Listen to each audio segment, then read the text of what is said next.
Hey, this is David, House Parents. Today we're going to go ahead and replace a GFCI outlet. This is the outlet that we bought. It's a 20 amp. That's one thing one of the first things you need to know is do you have a 20 amp or a 15 amp? And you find that at the circuit breaker where you turn this off. We've already turned this off. You always want to make sure you're never working with anything live.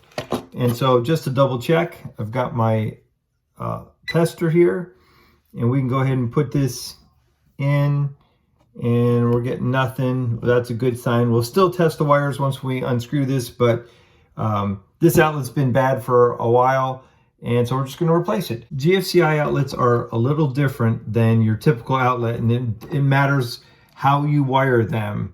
They can be wired correctly or incorrectly quite easily, and we'll get to that in just a little bit. First, we're just going to take the faceplate off. Never mess with electrical unless you first consult with a qualified electrician. And so these have a Phillips screw.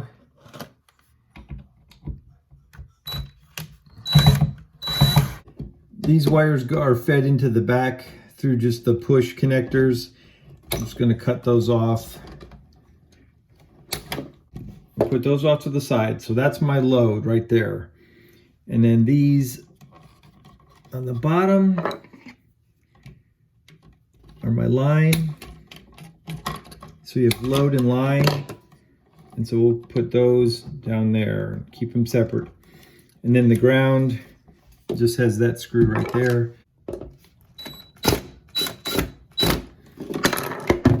So that's dead, we can throw that away. The new one comes with its new faceplate, which I'll spruce things up a little bit. It's nice and clean. This new GFCI comes with these connections covered. You can see that tape around them. That's really important. It says the load terminals under this label are for feeding additional receptacles. Miswiring can leave this outlet without power supply. Read instructions prior to wiring. If you're only doing one side of this, you're not feeding to other outlets, then you're just going to wire it in right here, leave that as is. Okay, again, double checking. I've got line on one side, on one end, and load on the other. So we're going to connect the line wires first to prevent any confusion. And this one's actually really good. It even says it on here. White wire is going to be on this side.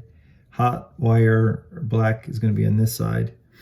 So they really try to make sure that you don't have any issues. I'm backing this screw out just a little bit so I can get the wire in there behind that.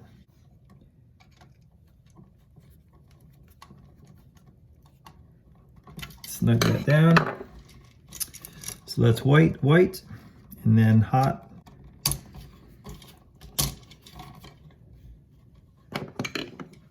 Connect this. And remember, these are line wires. So line is good. And while we're at it, we'll go ahead and connect the ground. The way this is designed, the wire goes right behind the screw.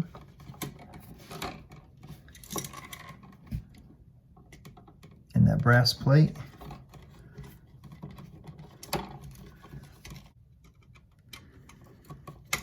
And that's our ground. So the line side is done.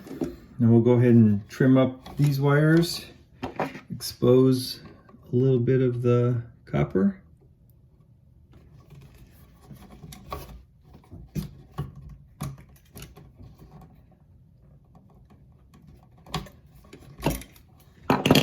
Right, and now, once we got the line side in, now I can take the tape off here because there's no way to get confused.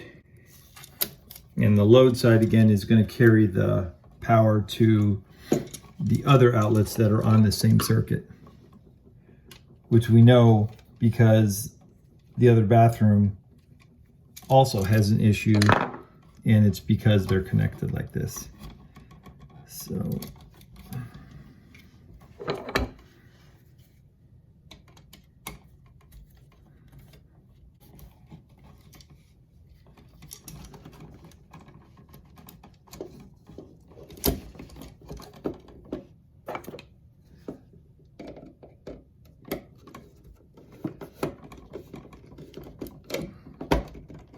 That's the load side.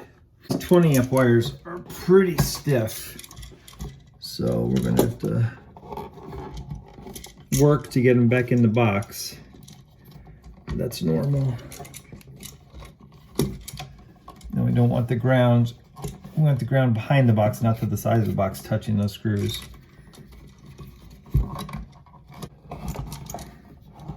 All right, so now all that's left is to screw this screw, push this back into that hole like so.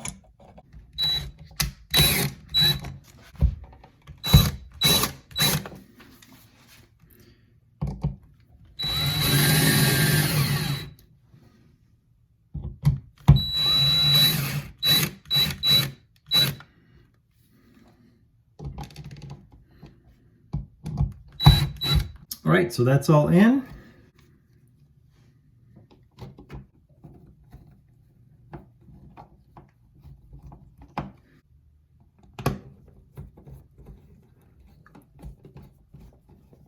All right, she's good to go.